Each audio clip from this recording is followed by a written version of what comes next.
Olá, eu sou Cristiane Kopasek, eu sou endocrinologista pediátrica, professora de pediatria da Federal do Rio Grande do Sul e do programa de pós-graduação de pediatria e gineco-infanto-puberal da Federal de Ciências da Saúde de Porto Alegre.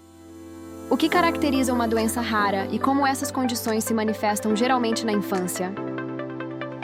Bom, uma doença rara, para arredondar os números, ela ocorre numa frequência aproximadamente de 1 para cada 1.500 indivíduos, né? No caso, crianças ou bebês.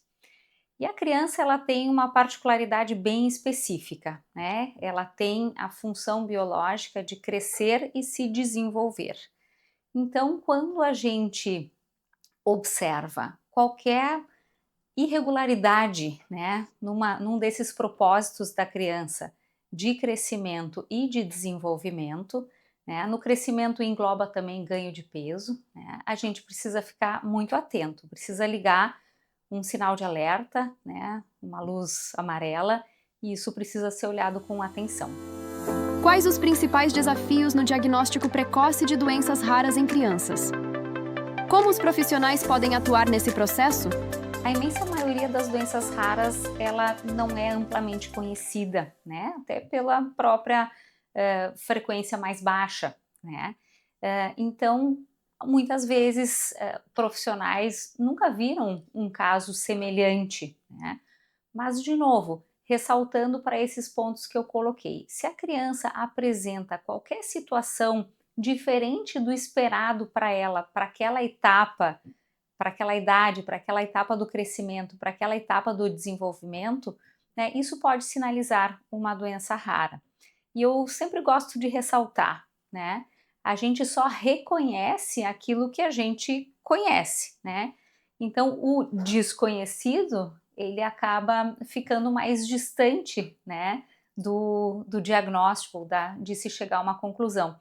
E a gente acaba orientando, então, os profissionais que estão na linha de frente a qualquer situação, né, de alerta, procurarem ajuda, procurarem serviços especializados, né, recorrerem a especialistas para então se assessorar, né, de um melhor diagnóstico.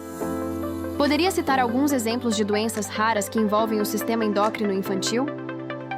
Bom, eu trabalho na triagem neonatal, né? Então a gente já parte aí de duas condições, de duas doenças que são diagnosticadas, doenças endócrinas diagnosticadas no teste do pezinho e que são consideradas doenças raras.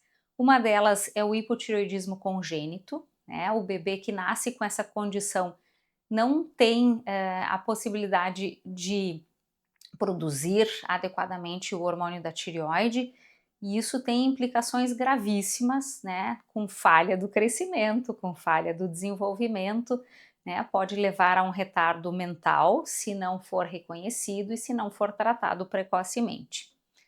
A outra condição que a gente já identifica no teste do pezinho, e o teste do pezinho precisa ser encarado assim como um exame muito sério e realizado, né, para que essas condições sejam então identificadas precocemente.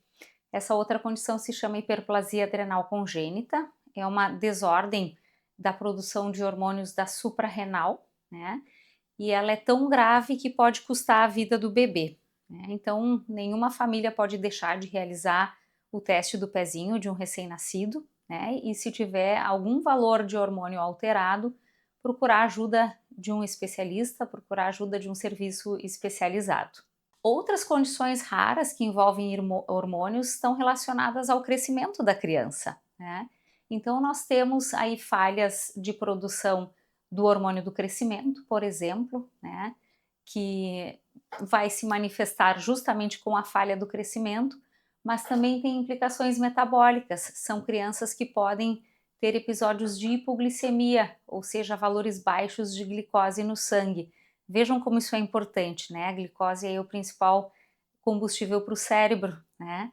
Então, os hormônios, eles na verdade exercem várias funções metabólicas, né? Várias funções de regulação da saúde do organismo, e sempre que houver a falta de algum hormônio, a gente precisa precocemente, né, fazer a reposição, fazer o tratamento com o hormônio que está sendo deficiente no organismo. Como o trabalho em equipe, médicos, hospitais, famílias, impacta a qualidade de vida dessas crianças? Bom, realizado um diagnóstico, né, dependendo da condição, o acolhimento médico, o acolhimento em equipe multiprofissional, ele é fundamental. Muitas vezes os tratamentos são complexos, né, exigem administrações diárias de medicamentos, por vezes subcutâneos, né, outras vezes medicamentos de uso intramuscular. Então, o acolhimento com equipe de enfermagem, o acolhimento com equipe de psicologia, né, uma estrutura também de atendimento multiprofissional, ou em nível ambulatorial ou em nível hospitalar, pode ser muito útil, né, para o acolhimento dessas crianças, dessas famílias, para oferecer, além do tratamento correto, conforto, né, conforto que todos merecem. O que a senhora gostaria de dizer às famílias que estão iniciando esse caminho de descoberta e cuidado? Bom, é muito importante saber que existem profissionais que são especializados em condições raras, né? Quer sejam elas endocrinológicas, quer sejam elas neurológicas ou, enfim, de uma outra subespecialidade. Então, serviços especializados, profissionais que já têm, né, esse know-how com doenças raras, médicos geneticistas, né, tem a expertise, então, para fazer o diagnóstico correto, para dar os encaminhamentos dos exames necessários, para fazer o encaminhamento e o acesso aos medicamentos corretos. Então, que as famílias nunca deixem de procurar, né, o melhor e que saibam que não estão sozinhas, né, que existem esses profissionais que acolhem condições menos frequentes e que podem mudar, né, o curso de vida de uma criança, porque sempre um diagnóstico precoce e um tratamento correto, ele tem esse potencial de mudar a vida de um pequeno, né, para que ele se torne então, um adulto o mais saudável possível, né? Nós estamos vivendo uma era muito interessante da medicina e da ciência, com o desenvolvimento de novas tecnologias e de novos medicamentos. Então, muitas doenças raras que antes não tinham um tratamento específico, agora se há a oportunidade do desenvolvimento de novas terapêuticas, né? Então, se as famílias ouviram que uma ou outra condição não tem tratamento, né, talvez o tratamento esteja em desenvolvimento ou talvez até esse tratamento já exista, né?